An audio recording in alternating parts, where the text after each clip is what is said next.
Here we go. We have a question number of occurrence. So you have given a sorted array and a target. We need to find the number of occurrence of target in the given array. So let's suppose we got 2. So the 2 occurrence in an array is 4. So in the next test case we have 4, but 4 is not present, so occurrence is 0. In this case we need to find occurrence of 12. So occurrence of 12 is 3. So we need to return 3. So it is pretty straightforward. Let's build the approach. We have this. So let's first find out the occurrence of 2. So the brute force will be to compare each and every element. So it will be order of n, but we can optimize this. First of all, we need to find out the first occurrence of 2. Then we will find the last occurrence of 2. Then we just need to check the window. So let's give it an index. So we got 0, 0, 1, 2, 3, 4, 5, 6. So the first occurrence of 2 is present on index 2. The last occurrence of 2 is present on index 5. So 5 minus 2 is 3, but we have 4 occurrence, so we just need to add plus 1. So we got 4 occurrence. So that's how this will work. So we will apply binary search as our array is sorted. So we just need to find the first occurrence and we need to find the last occurrence. So first we have L as 0, R here. Then we will find our mid. Mid is this. So is it equal to 2? Yes, it is equal to our target element. So either this be our first index or our first occurrence is present on left hand side. Either this be our first occurrence or our first occurrence will be present on the left hand side. So I will update my answer to index 3.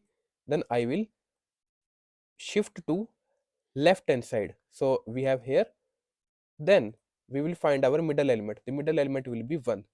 So is it equal to 2? No, it is not equal to 2. So we need to move on the right hand side. So I will just update my L to mid plus 1. Then our mid is this. Is it equal to 2? Is it equal to our target? Yes, this is equal to our target. So we will update our answer because either this be the first occurrence or the first occurrence is present on the left hand side. So I will store index here. Initially I have minus 1. Then I will update my R to mid minus 1. Now it is the window is not L is not less than or equal to R. So we will just break our while loop. We know our first occurrence is this. Then I have a separate function L here, R here. Mid value is this. So this be our target element. Yes, this is our target element. So the first occurrence can be this. So the answer 2 can be this. So this is index 3, or either this be our last either this be our last occurrence or the last occurrence is present on the right hand side. Then we have here, we are at here. Then this is our middle element. This is equal to target. Yes, this is equal to target. So either this be the last index. So index is this, or the last index is present on right hand side. So just update your R. The middle value is still 6. Is it equal to target? No, no, it is not equal to target. So target is smaller. So we need to shift on the left hand side. So I will update my R pointer. So the R pointer is here. So now we will just break out our while loop. Then we got the first occurrence. We got our last occurrence. So 5 minus 2 is 3. We need to add plus 1.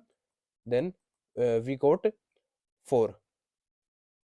Then let's find out for 3. So if we have 3 here, then what we'll do? We have 3. So L is here, R is here. Is our middle element equal to target? No, it is present on right hand side. Then we go to this. Is it equal to target? No, element is present on right hand side. Then we go to this. Is it equal to target? Yes. Is it equal to target? So we go to this, or the last occurrence is present on right hand side. Last occurrence is present on right hand side. So just update your L to right hand side. So this is out of bound. So we'll just break out. Then it's time to find out the last occurrence. So L is here, R is here. Then we go to this. Is it equal to target? No. We have this window. Is it equal to target middle element? No. So just update your L. Is it equal to target? Yes. So either this be the last occurrence, or the last occurrence is present on the right hand side. So just update your L. Then we are out of bound. So first occurrence is this, last occurrence is still this. So 6 minus 6 plus 1, we have 1. So there is only one occurrence. So if occurrence is not there, so let's suppose we need to find for 7.